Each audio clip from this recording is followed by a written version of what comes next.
আসসালামু আলাইকুম বন্ধুরা, সবাই কেমন আছেন? সবাইকে আমার এই টেকনিক ইউটিউব চ্যানেলে স্বাগত। আমার অঙ্কটি হচ্ছে (2^-3 = 0.2 হলে (a^12) এর মান কত? তাহলে এইটুকু আমি উঠিয়েছি। এখন নিচে দেখি,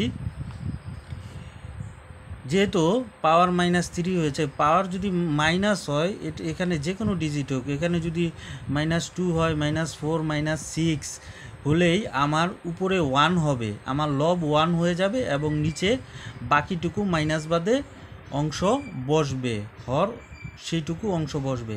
মাইনাস বাদ দিলে a^3 হয়, তাহলে 1/a^3 সমান, এখানে যেহেতু 0.2 আছে আমি একটি ডিজিটই বসাবো, যেহেতু একটি ডিজিট আছে তাহলে লব একটি ডিজিটই হবে।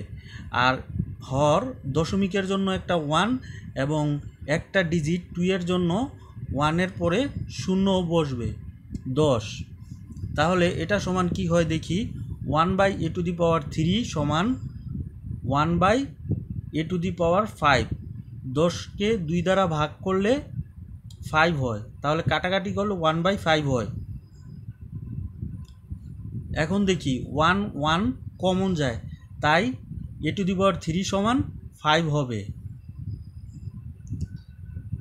এখন আমাকে বলেছে a^12 এর মান কত। তাহলে এটা বের করতে হলে 3-র সাথে যদি আমি 4 গুণন করি তাহলে আমার এর পাওয়ার 12 হবে। তাহলে যদি আমি এখানে যদি 4 গুণ করি তাহলে এখানে পাওয়ার 4 দিতে হবে, কারণ আমার দোনো পাশে একই রাখতে হবে। a^3 × 4 সমান a^12 সমান 5^4। a^12 সমান 625, 5^4 সমান 625।